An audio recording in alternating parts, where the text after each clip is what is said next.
All right, welcome back everybody. Average Firewood Dad here. So all that cutting, splitting, and stacking ain't for nothing. And I figured I'd make a quick video going over of what I use to primarily heat my home and my water during the winter months. This is the Woodmaster 4400 Heavy Duty Series. It was installed when the house was built. This is designed to heat a 5,000 square feet dwelling, and ours is just shy over 3,000. It's 117 gallon water capacity that continuously feeds into the house and back into the boiler. So let's dive into it.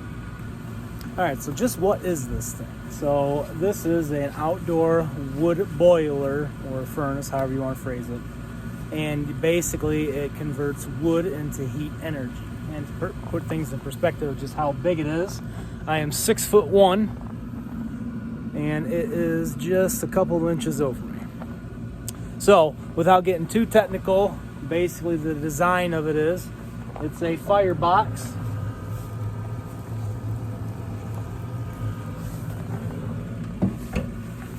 That is encased in a drum of water with water continuously circulating from the boiler to inside the house and back. All right, so this does have the ETC system, electronic temperature control. This controls temperature, your blower, your reset, and it also has the water level indicator, and you want that to be lit green. And it also has a light feature. Now I have it set to cycle between 160 and 70. That is the manufacturer recommendation. And with it being about 20 years old, I'm starting to think of more of longevity wise and not running it as hot. I don't have a problem with creosote buildup, as most people would probably think, at a lower temperature.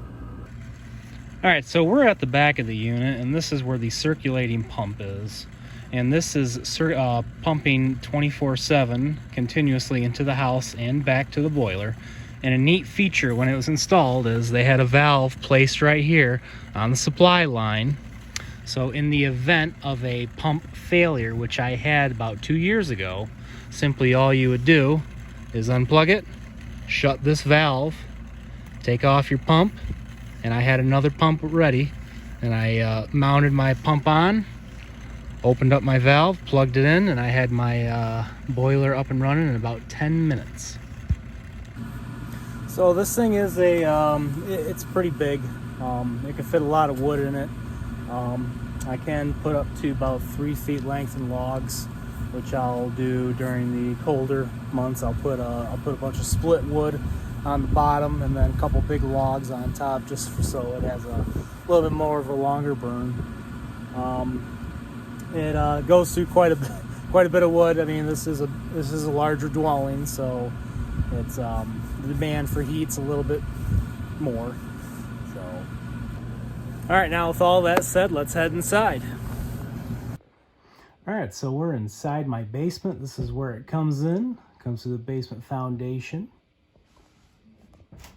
A neat feature that I have is a recirc, so that way if I have to do something inside, I can have it set to recirc.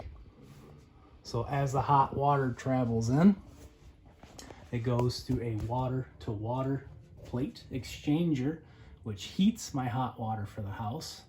And then from there, proceeds to the furnace, to a water-to-air exchanger, which provides heat for the entire house.